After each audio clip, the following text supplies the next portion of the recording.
Hi, Clint Kuhns here with Anderson Business Advisors, and in this video we're going to talk about the number one entity I think every real estate investor needs to be aware of for investing during this unprecedented time. All right, you want to find out what it is? Let's get started.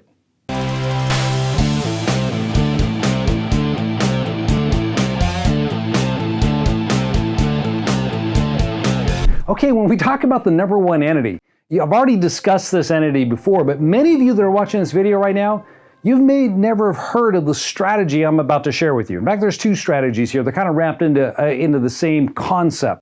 And that is buying or acquiring property with very little money down, no credit that is needed. You're able to go out there with a little bit of money and tie up a whole lot of property for yourself.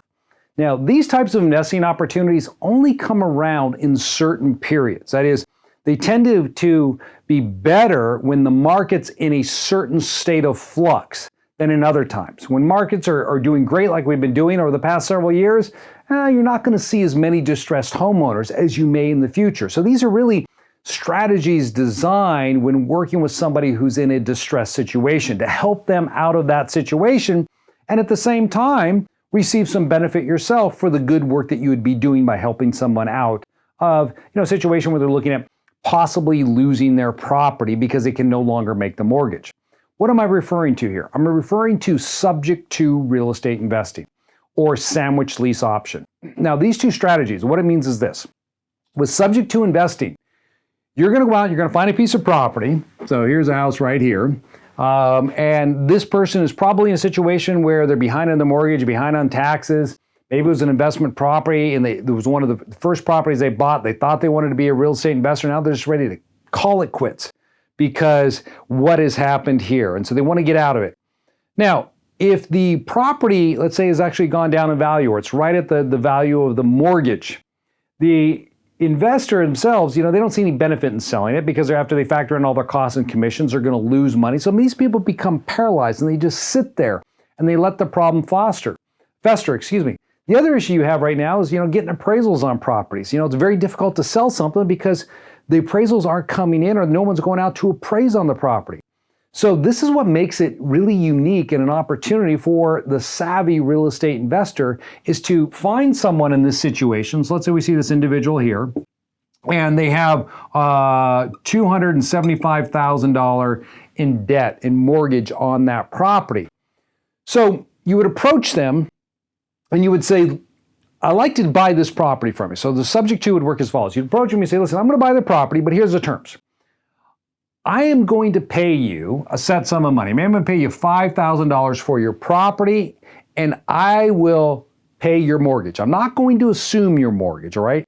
I'm just going to take the property subject to the existing mortgage. So you no longer have to worry about paying it. I'm going to take over the payments for you, but it's still going to be under your name.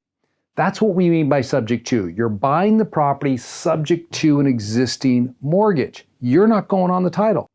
So you pick up this house for $5,000. That is your only out of pocket. Your only risk is the $5K on this deal. You pay them the $5K, you take over the house. Now, how do we move the house from the seller to you? Now, that's where this number one entity comes into play. See, the difficulty here for many people is moving the house to the buyer without alerting the bank the fact there's been a property transfer and getting them to call the note due. Because the bank's already in this state of flux, right? Because this person may be 2 or 3 payments behind on their mortgage, even after the deferral payment, if they were able to get that. And so the bank's going to maybe be scrutinizing this. So you don't want to alert the bank that this property's been sold, because if they see that, they will accelerate the note. So the way you avoid it, and which real estate investors have done for years, is you set up a land trust. There's the number one tool, land trust. And now you have this investor right here transfer the property into a land trust. So now the property moves into this trust. And once it's in the trust, then I'm over here as the buyer. I will then have the seller assign me, that means transfer me, the beneficial interest of this trust and the trusteeship for $5,000. So I'll pay them the $5,000 when they sign over the trust to me. Now, the property's held in the trust name. I own the trust. I control the trust. And it doesn't alert the lenders. And the lender thinks, well, maybe this person's, You reinstated their mortgage for them. You got them all caught up, got the property taxes caught up. Everything's fine. Lender's like, good, I'm in the situation again. I don't want to own property. I want to loan money. So this guy's come current, but they don't know the property has been transferred. So the land trust is a phenomenal tool coming up in this type of investing period, where if you find people out there that are in this situation, there will be. I mean, there will be investors. I've seen it happen before. I've already started doing some of this investing that are going to want to get out of these properties. And so you're going to walk into these deals with your terms, but you want to take it over and not use your credit. I just did one 2 months ago like this on an apartment building. They can be done. So you get them brought over, use the land trust, and it's an effective way to do it. Now, the other option you have is what's called a sandwich lease option. And so in that situation, what happens is that you go to the seller and you say, I want to lease your property from you. So they have this property right here, and you tell them you want to lease their property.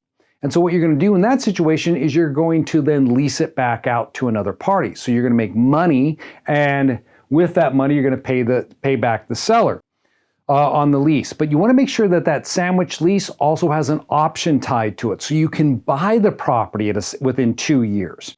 So let's assume that there's this property here. I know the guy's in a distressed situation. I walk up and I say, here's what I'm going to do. I'm going to reinstate your mortgage.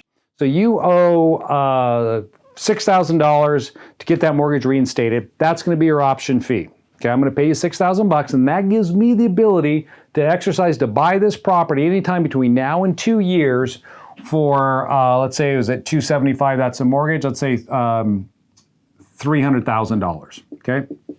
Now, my payments every month. I'm going to take over the property and I'm going to pay your mortgage for you. So you're no longer going to have to worry for your mortgage. I'm saving your credit. You're out of the deal. I'm going to pay your mortgage on a monthly basis. And how are you going to pay the mortgage? Because when you enter into this lease where they lease you the property, and this gets, remember, you should record this as well so they can't sell it out from underneath you.